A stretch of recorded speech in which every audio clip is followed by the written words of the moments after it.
Hello viewers, আসসালামু আলাইকুম। আইভিস kitchen থেকে আপনাদেরকে স্বাগতম। আজকে আমি আরেকটা রেসিপি নিয়ে আসছি। এটা হচ্ছে বোয়াল মাছের রেসিপি। এই গরমের মধ্যে ভুনা না, একটু হালকা ঝোল। তো চলুন দেখে দেরি না করে দেখে আসি। এখানে একটা আমি কড়াই ধুয়ে পরিষ্কার করে চুলার উপর দিয়ে দিছি। তারপর দিলাম, চুলাটা জ্বালাই দিছি। দেওয়ার পর দিলাম পরিমাণ মতো তেল। তারপর দেবো হচ্ছে পেঁয়াজ কুচি।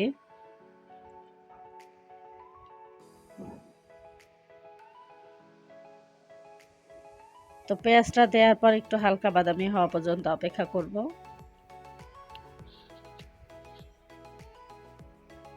তো এইখানে পেঁয়াজটা ভাজা হতে হতে আমি কাঁচামরিচ দিয়ে যেহেতু রান্না করব, কাঁচামরিচটা একটু বেটে নিলাম।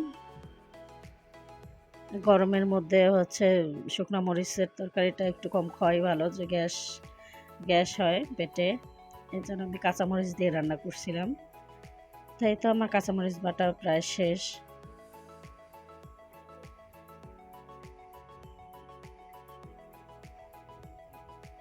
তাই তো আমার কাঁচামরিচটা বেটে নেওয়া শেষ।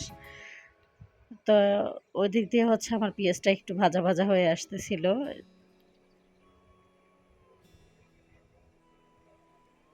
তো এইভাবে কিছুক্ষণ নাড়াচাড়া পর পেঁয়াজটা একটু হালকা বাদামি হয়ে আসার পর আমি দিয়ে দেবো হচ্ছে আদা বাটা, রসুন বাটা।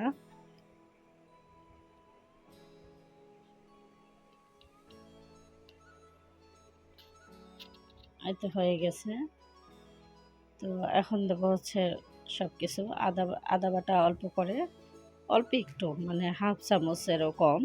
তারপর দিয়ে দেবো হচ্ছে হাফ চামচের কম হচ্ছে রসুন বাটা। এখানে যেহেতু আমাদের মাছটা ফ্রোজেন থাকে, এই জন্য একটু আদা রসুন দেই।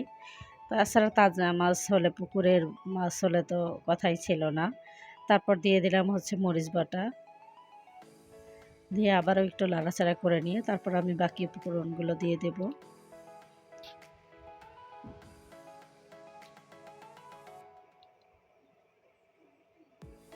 তো এখানে মরিচটা আমার ভাজা ভাজা হয়ে গেছে। মরিচটাও আমি আগে থেকে একটু ভাজা, মানে হালকা করে হালকা একটু করে আর কি ভেজে নিয়ে তারপর বাসছিলাম। তারপর দিয়ে দিলাম হচ্ছে পানি, একটু পরিমাণ মতো মশলা কষানোর জন্য পানি। তারপর দেব লবণ,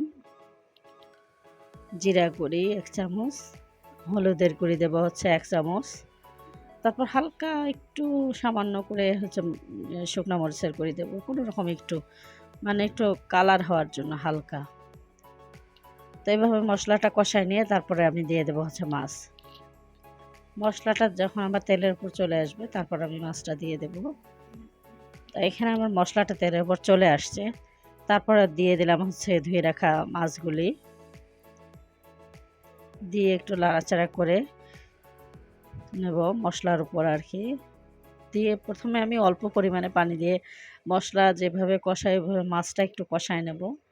মানে যেটার ভিতরে আমি মরিচটা বাটছি ওইটায় ধুয়ে একটু পানি দিলাম। এরপরে আমি আর একটু পানি দেব পরে। এই পানিটা মানে মাছটা খাওয়ার পর পানি দেব।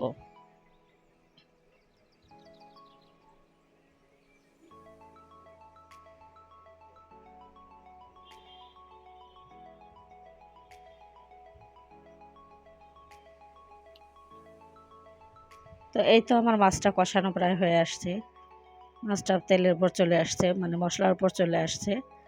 তারপর আমি একটু নাড়াচাড়া করে নিয়ে তারপরে অল্প যেটুকু ঝোল রাখবো ওইটুকু ঝোলের জন্য মানে আন্দাজ করে পানি দেবো আর কি, পরিমাণ করে।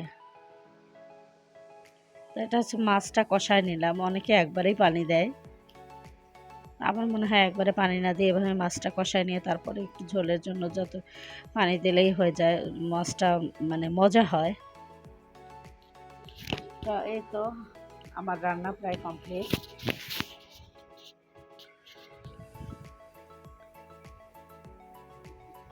ঝালও হালকা, ঝোল বেশি না আর কি।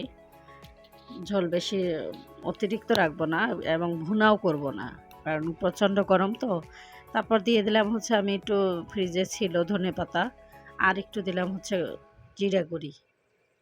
এখন নামায় ফেলবো। এই তো অসম্ভব সুন্দর একটা কালার চলে আসছে। তো আপনারা যদি এভাবে রান্না করে খান অনেক তৃপ্তি করে খেতে পারবেন। তো যদি আমার রান্নাটা ভালো লাগে তবে অবশ্যই পাশে থাকবেন, লাইক করবেন, সাবস্ক্রাইব করবেন এবং বেল বাটনটি প্রেস করবেন। আজকের মতো এ পর্যন্ত। আল্লাহ হাফেজ।